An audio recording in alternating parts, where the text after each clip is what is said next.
One of the things that we've been doing here over the past couple weeks is we've been walking through Acts 2:42. Because Acts 2:42 is an important thing. I think sometimes it's overlooked, so much so because of what it is to be a church. And so we've been going through a sermon series of what it means to be a church, to be together.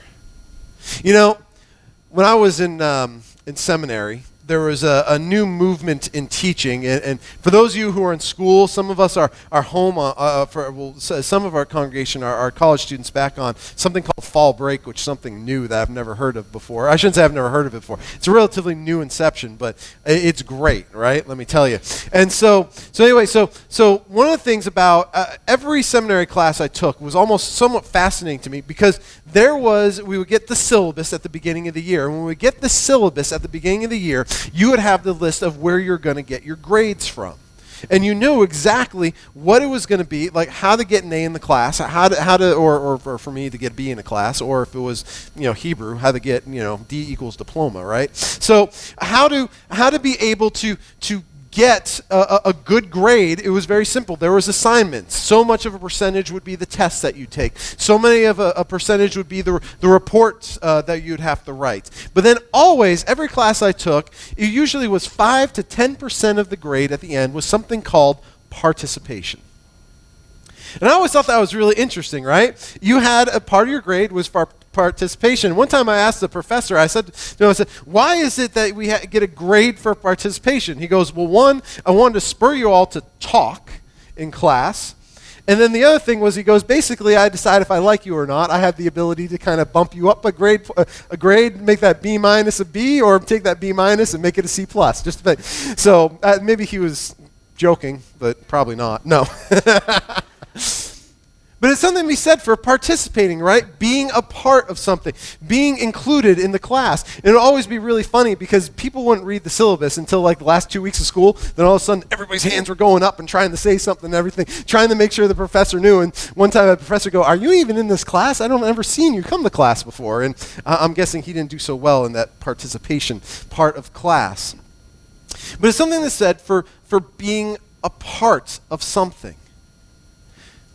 If you have your finger in 2 Corinthians, and it should go up on the screen behind me here, again, we've been walking through Acts 2:42. And one of the things about Acts 2:42 is it lists off 4 things here, and I want you to see them again. And they devoted themselves, being the early church, they devoted themselves to the apostles' teaching, to the fellowship, and the breaking of bread, and prayers. Now, fellowship is what we're going to be looking at today. Now, fellowship is one of those church words, isn't it? When was the last time you heard the word fellowship outside of the walls of a church? Unless you're reading The Lord of the Rings, I don't think you've probably you came across that recently. And even then, I'm not so sure that really has any particular bearing on us in our culture, right? Because let's be honest, we're not trying to destroy any rings in a volcano here. But the point being is that we have this call on our lives to be in fellowship with one another. And so oftentimes, church people, you and I, we get this image of what fellowship is supposed to look like. And so what does fellowship look like? Free food, there you go, right? The Baptist way, isn't it? Right? After church, we get together, everybody brings their covered dish, right? I don't know what an uncovered dish is, but you bring your covered dish, and you get to sample some of the amazing cooks in the congregation, and there's always that one person that brings that thing that you just want to stay away from, and usually that person is me. I'm the one who brings that, right? So, but the point being is this, right, is that you get this amazing smorgasbord of food, and we all sit there, and we fellowship, we hang out, we sit at tables, we talk, we eat, and that's what we do. But that's not what fellowship is. It truly, truly isn't. And so if you're just reading Acts 2:42 and you see this word fellowship, and you say, okay, that means we're supposed to hang out together. Actually, that's what breaking of bread means, and we'll talk about that next week. But what fellowship truly means is that it's this word in Greek that really doesn't translate straightforward in English. See, probably a better way to kind of get the meaning across was you have to use multiple definitions, really. And so this word truly means participation or sharing. Does that make sense? So this early church, they devoted themselves. They persisted to stay, to give constant attention to these four things, and they gave constant attention to, they persisted, they adhered to participation. What did they participate in with? It's not like they were running around playing soccer and getting a participation trophy at the end of church service, right? No, they were participating in each other. You see, here's the thing. As a church, we are called to be in each other's business. I want you to turn to the person on the left of you and tell them, I'm in your business. It's kind of some of you are really excited that that person's in your business, right? Some of you are like, oh man, I sat next to the wrong person today. But here's the thing though, right? We are called to be in each other's business. We are called to share in each other's blessings and each other's burdens. That's what it means to be in a church. To be a part of a church family is a word that we use here, but it's supposed to be participating in each other. It's participating with each other. And so it's one of the beautiful things, and one of the things I love about being the pastor here, and I love being able to serve you as pastor here, is that you all want to be in my business. You want to know how my kids are doing. You want to know about what's going on in life with me? And I love knowing about you and getting to know what's going on. And my only regret is that I just don't have more time to spend with you. But how many of us approach church every Sunday with that desire? How many of us just show up in just the church with the idea of just getting something out of it? See, we are called to be participating with one another. We are called to share in the burdens that we have. When you're going through a hard time, don't you wish you had someone to call? The fact of the matter is that as a church, if we are functioning as a church body and a church family, we should be able to turn to any one of us in this church and say, hey, I'm struggling with something. I just need you to come alongside me. And how about when the good times come? How many of you, when we celebrate something new or something good that's happening in our lives, we should be calling the person around you, that's sitting next to you, and say, guess what happened? Guess what great thing? This is going on in my life that's so amazing and so great.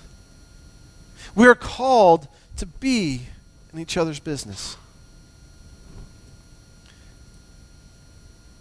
And to give you an illustration of what this truly means and what this looks like, we're going to 2 Corinthians chapter 8.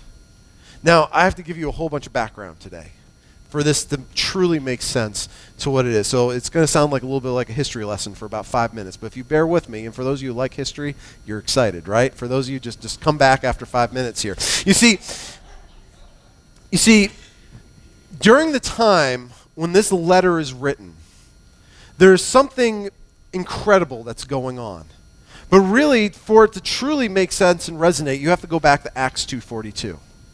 You see, with Acts 2:42, what happens is the day of Pentecost. Now, if you're not familiar with that church term or what that means, it's a Jewish festival. And during this time of the Jewish festival, what would happen is people would make pilgrimages to Jerusalem, right? It was a religious time. It was a time where people would get together. Think of like going home for Christmas, right? I mean, it was something along those lines, right? Or maybe Thanksgiving. It wasn't one of the bigger holidays, right? So there was a bunch of people who were making a pilgrimage to Jerusalem to worship God. And during this time, it just so happens to be after the Passover, about 40 days, give or take a couple days here, depending on how you want to count the number on the calendar here. But basically, you have Jesus then returns to the apostles, and basically he gives the Holy Spirit to his apostles, and then Peter goes out into the street and he starts preaching.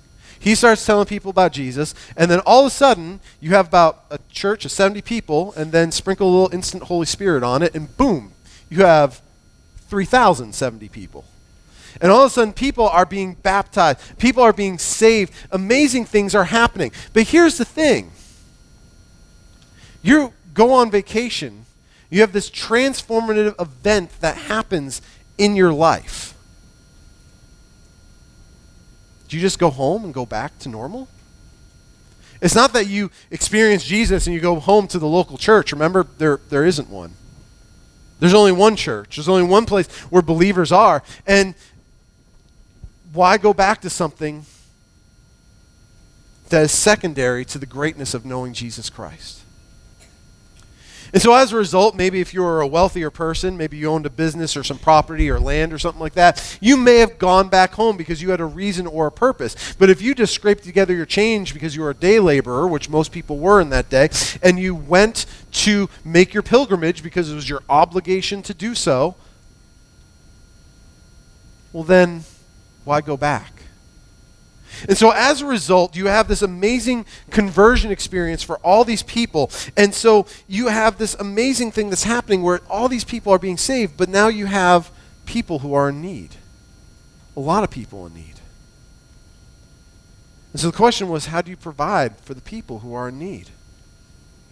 And so we see the struggles of the early church, because all of a sudden you have something called Hellenistic Jews. These were Jewish people who were maybe Gentile by birth, and they've come and they've made their pilgrimage. And we know that there's Hellenistic widows, meaning that these were Greek by birth widows. So widows, meaning the people who are some of the most maligned and some of the most taken advantage of in all the society at this time. They can't hold jobs. They don't really have the ability to make money. And so they make this pilgrimage because they feel an obligation to God. And then all of a sudden they experience the Holy Spirit, they experience the Jesus Christ. And so the question is, why should I go back there where I'm from, where there's nothing for me, when I have everything I could possibly need right here?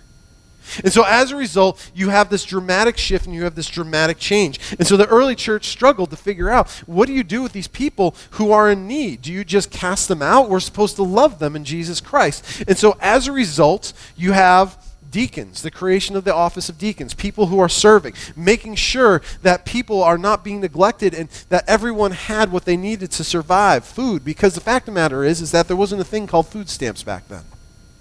They didn't have Social Security. They didn't have insurance policies. All they had was what they had. If they didn't have anything, who are they going to turn to? But Jesus supplies all needs, and one of the ways he does that is through the church. And what you see is the church, this begins with the church and begins to grow and begins to change, and we see the ministry begin. And so there's this large amount of poor people now in Jerusalem who are dependent upon the church. And what we see in Acts chapter 2 is this continuation on of what the church is doing.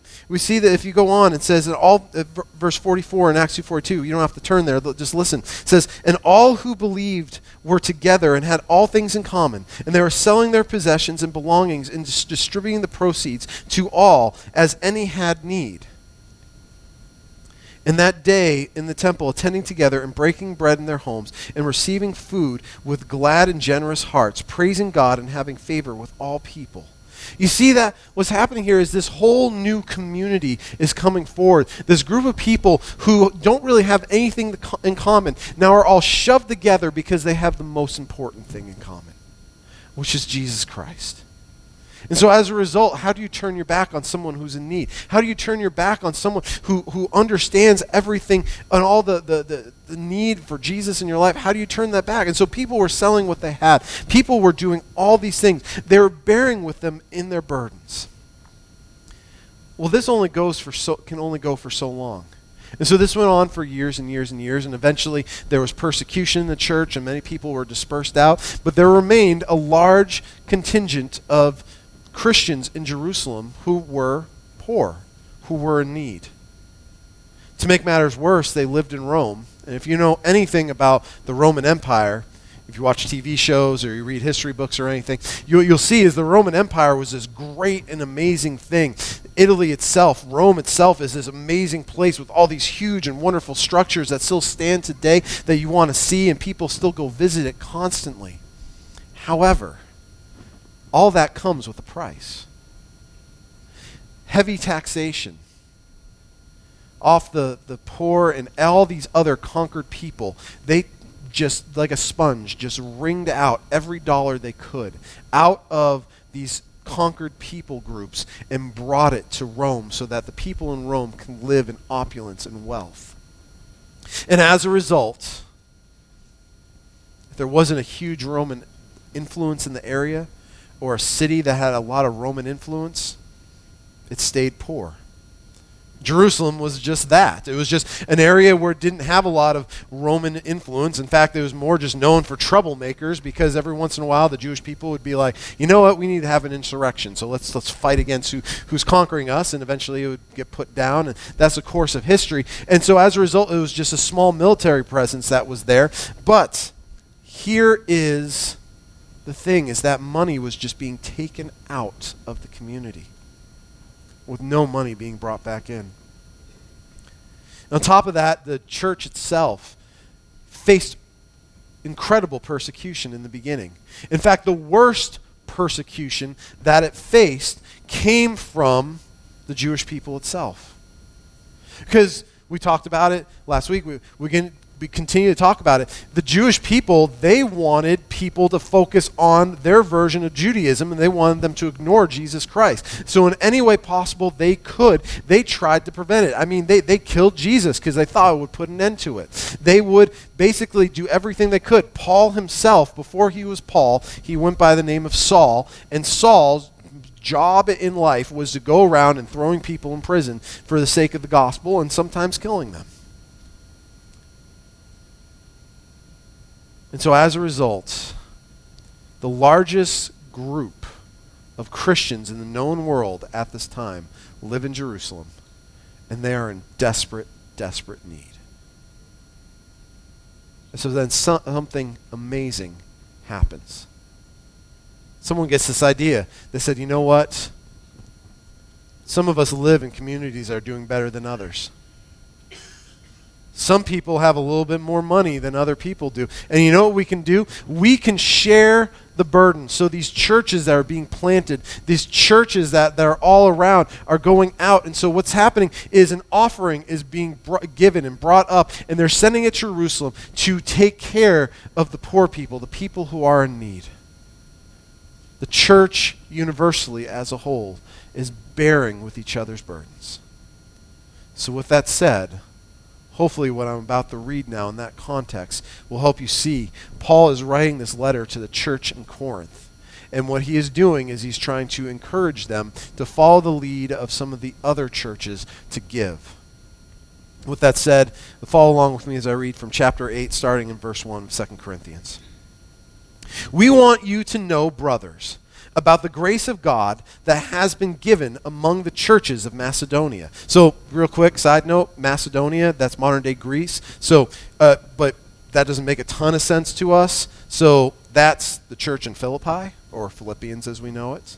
That would be the church in Thessalonica, or the Thessalonians. You know, some books are written to those people, right? And then things like the Bereans, if you're familiar with Acts. These are the churches that this is what it's talking about.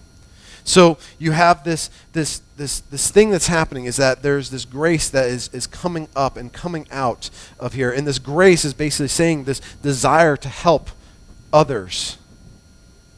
So we want you to know, brothers, about the grace of God that has been given among the churches in Macedonia. For in a severe test of affliction, their abundance of joy and their extreme poverty has overflown in wealth and generosity on their part. For they gave according to their means, as I can testify, and beyond their means of their own accord, begging us earnestly for favor of taking part in the relief of the saints. And this is not as we expected, but we gave themselves first to the Lord, and then by the will of God to us. Accordingly, we urge Titus, that as he started, so that he should complete among you this act of grace. But as you excel in everything, in faith, in speech, in knowledge, and in earnestness, and in your love for you, see that you excel in this act of grace also. I say this not as a command, but to prove by your earnestness of others that your love is genuine. For you know the grace of the Lord Jesus Christ, that though he was rich, yet for your sake he became poor, so that so that by his poverty might become rich. And in this matter I give you my judgment. This benefits you, who a year ago started not only to do this work, but also to desire to do it. Now finish what it is as well as your readiness in desiring it to be matched by your completing it out of what you have. For in the readiness is there, it is acceptable according to what a person has, not according to what he does not have. For I do not mean that others should be eased and you burdened, but that as a matter of fairness, your abundance at the present time should supply their needs, as their abundance may supply your need, that there may be fairness. As it is written, whoever gathered much has nothing left, and whoever has gathered little had no lack. Paul is writing this letter to the church of Corinth. And he's talking about something that's been going on for a while. You see, this whole idea of people collecting an offering and giving it to the people who are in desperate need in Jerusalem. To make matters worse, there's another factor that's happening right now. And there is a tragic famine that's happening throughout most of the known world, but especially hits Jerusalem hard. So there's no food. There's no infrastructure really to supply people food like this. So the poor are hurt the most. So what happens? So a bunch of churches who aren't doing much better say, you know what? We can give as well. And so they collect, and out of their generosity, going beyond the measure of what they have, they give. And it's something amazing that's happened. It's truly a blessing. And so the Corinthian church, they're this church that is known for having problems. And so the Corinthian church is like, you know what? Let's jump on the bandwagon with this. Let's do this. And what they start doing is they start making things work in their own community. And it's great. People are being provided for. It's wonderful. But now, they kind of stopped. They were working towards it, but then the fun of it kind of wears off. And the question is, are they going to continue? So Paul says to them, I want to encourage you to continue to do it. And don't do it because I tell you to do it. Don't do it because I'm ordering you to do it or trying to compel you or trick you, but rather do it because it's going to be of benefit to you. Because again, what it all comes down to is this, is that we are called to share in each other's burdens and each other's blessings. So how do we do this? Well, let's start with the why. Why should we share in each other's burdens? Because Christians are supposed to be nice, right? That's what we always kind of get the feeling for. But there's something so much greater and so much bigger here. And this is what Paul points out in verse 8 and verse 9 here. What he's saying is the model of Jesus Christ. Because Jesus was rich, not in money, not in monetary means, but rather he was rich in the form of God himself. Like if you create everything, you own everything type deal, right? I mean, Jesus has got everything because everything was created through him. He's got ownership of it. And what he does is he gives it all up. And he takes on human form. And then after he even takes on human form, what he then does is he gives up his human form for the sake of you and for the sake of me. Because in his richness, in his ability to experience the love of Jesus Christ, the love of God, his ability to go to heaven and have this everlasting relationship, his desire is that he should not be the only person to have this, but rather all people have this. So he sacrifices his life and he dies the death of a criminal on a cross in a horrible and horrific way so each and every one of us might know what it means to be rich in this lifetime. Not in our desire, in our thought process of what it means to be rich, but rather in the wealth of the gospel, in the wealth of God. And so as a result, what Paul is saying is that we should give to each other because Jesus gave to you first. Not only that we give because Jesus gave to us, but we give because God loved us. All of this that Jesus does, all his motivation is pure and simple, is that because he loves us. And his command to us is that we should love like he loved. It's one of those amazing things. You think about it, right? If someone showed up one day to maybe, I don't know, your place of work, your house, or maybe you have a person that you're thinking of and hurt you, maybe physically, maybe emotionally, and they continued to do it over and over and over again, how would you feel about that? Well, if you're human, you wouldn't like it very much. In fact, not only would you like it very much, but you would try to find a way to actively prevent them from doing that. We put locks on our doors. We get CHLs.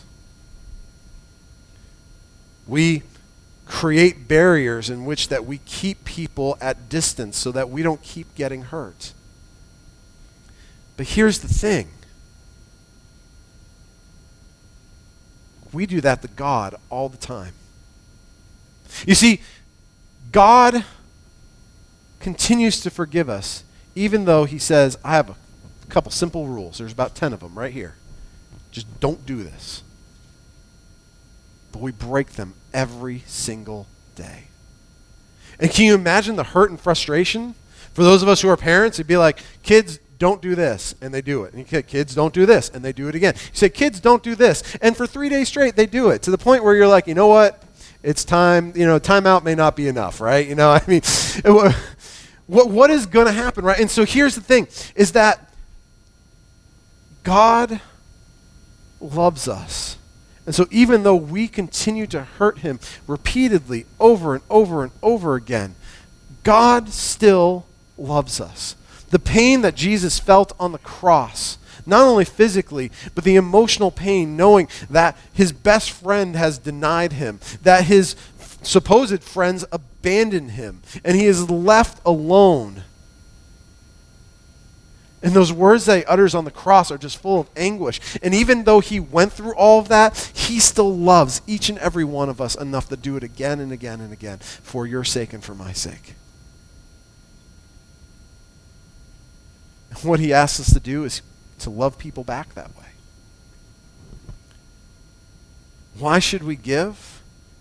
We give because Jesus gave to us. We give because Jesus loved us. And we give because of our relationship with God. If you're not a believer in Christ, then some of the things I'm saying just seem foreign and alien, right?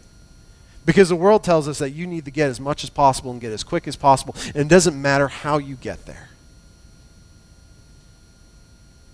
We live in this, what's called right now, cancel culture. I don't know if you heard that term being thrown around. One of the things that really distressed me was something beautiful happened this week. I don't know if you're familiar what happened in Dallas, but this tragic thing where an off-duty police officer was getting home from a shift and she accidentally walked into the wrong apartment. She thought it was hers. It was someone else, and ended up shooting the occupant dead. Now, I'm not here to talk political stuff. Regardless, someone lost their life. One of the most beautiful things I've seen all week is the brother of this man who was tragically shot dead unfairly in his own home forgave that police officer. That love and forgiveness is so amazing. And it comes from that relationship with God. He forgave because of that. And that is what we are called to do. We are called to love people, and it doesn't come from inside me, because everything I heard from cancel culture was, how could he possibly do this? That's so awful. Like, why is he forgiven? This person is terrible. This person is horrible. They walked into the wrong apartment, shot a person dead. We need to continue to vilify and condemn this person who is getting punished, for the record. But we have this forgiveness, and we give because it stems out of the relationship with God. You see, that's what fellowship truly means. What it means is that we are going to share in each other's burdens. We are going to participate with each other. In verse 4 of 2 Corinthians here, chapter 8, saying, beg us earnestly with a favor, taking part. This idea of taking part, that's the same word that's being used in Acts 2:42 right there, is this taking part, this sharing, is that we are supposed to be with each other. So, and we do it because it starts with Jesus Christ and our relationship with him, and because he did it first, that we're supposed to be doing it. So that's why we do it. So let's talk practical. How do we do it?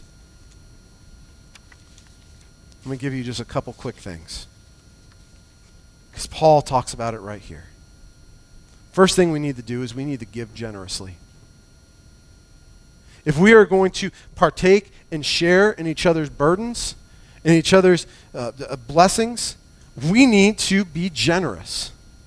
And I'm not talking just about money. I'm talking about time.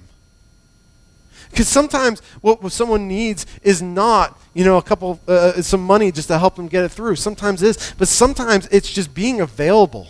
Sometimes you have a particular skill that other people don't have. Sometimes there's something to be said there. And so we need to be giving generously. The beautiful thing about being in a community with one another is that God has given each and every one of you a gift to be a part of here. And what he is calling you to do is give of it. I don't know what that is.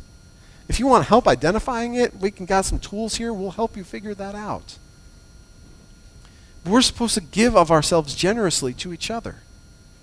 When was the last time that you gave of yourself generously to someone in this church? Secondly, how we should give is that we should give beseechingly. If you look at verse 4 again, begging us earnestly for on their own accord. Begging us earnestly for the favor of taking part in the relief of the saints. I love that. Beggingly isn't really a word or didn't really make any sense, so I used beseechingly. But really what it comes down to is, when was the last time that you're like, you know what, I really want to be a part of that? They got that little kid, when they're dividing up to play a game, they're like, ooh, pick me, pick me, pick me. When was the last time you're like, ooh, God, pick me, pick me, pick me? Pastor Mike, pick me, pick me. I want to be a part of this. Or do we approach church with the attitude of, someone better do that? You know what? Someone should be doing this. Are we begging to be a part of the solution?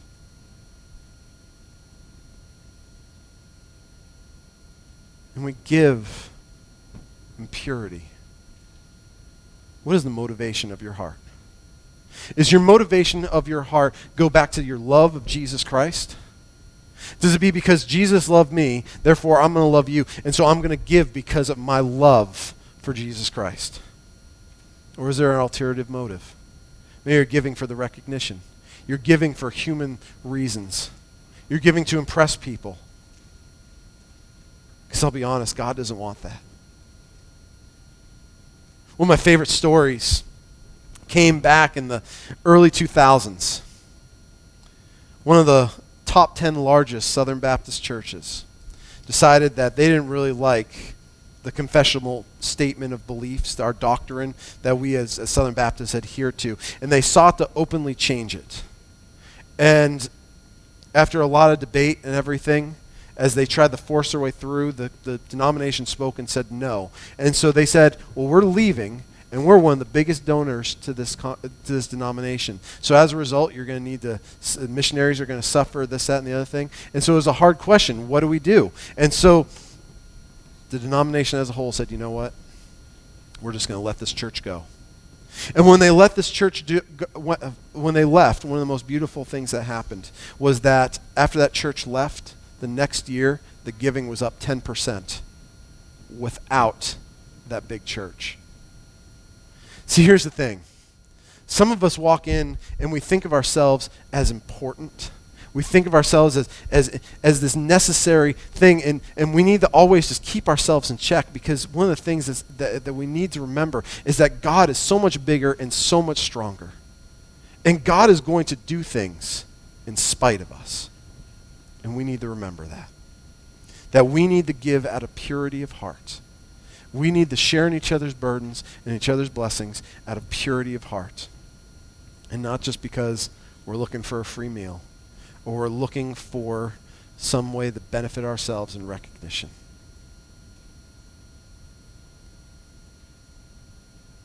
We need to give regardless. You see, here's the thing. We always have excuses. We can easily make excuses. But we are called to give, and we're called to give regardless. Here are these Macedonian churches, right? And they gave regardless of their circumstances. They could easily said, you know what? I'm hurting.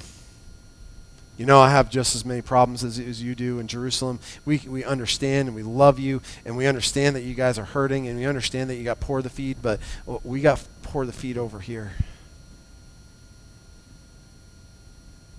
But that didn't stop them. They gave regardless. Are you giving in a heart like that? Or are you making excuses saying, well, that's just going to cost me too much? Most importantly, I want to finish with this, is give within your means. Because that's ultimately what Paul instructed the church in Corinth to do, and what the expectation is. We are called to give within our means. One of the things that I saw that just makes me so mad, I saw one of these quote-unquote pastors on TV one time. And one of the things they said is, we want you to give, and if God's going to bless you. And so you know what you do? Whip out a credit card and give. Well, that's not giving within your means. In fact, I want you to show up at 9 o'clock next Sunday, and we have a class that's going to teach you how to manage your money and live within your means so you can give within your means. Because the point being is this, and above all else, is that God interacts with each and every one of us on a level that is personal. And we are called to personally interact with Him. So when it comes to giving financially, to bearing in the burdens of this church because someone is in need and you have the ability to do that, it should be within your means. And the only person who's going to be able to tell you what those means are is you and Jesus. Secondly, is that if there's something like you have time, you need to give within your means. If you are stretching yourself so thin and damaging your time with your family, well, you're overgiving and you need to give within your means. That might mean you need to take a step back from something.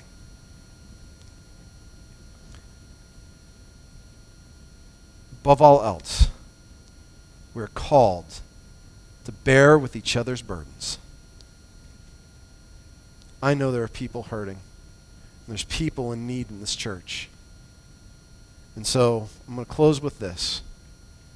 I want you to turn to the person on your right and tell them, I got your back. I want you to turn to the person on your... I want you to turn to the other person on the other side, and I want you to tell them, say, I need you. Because the point being is this.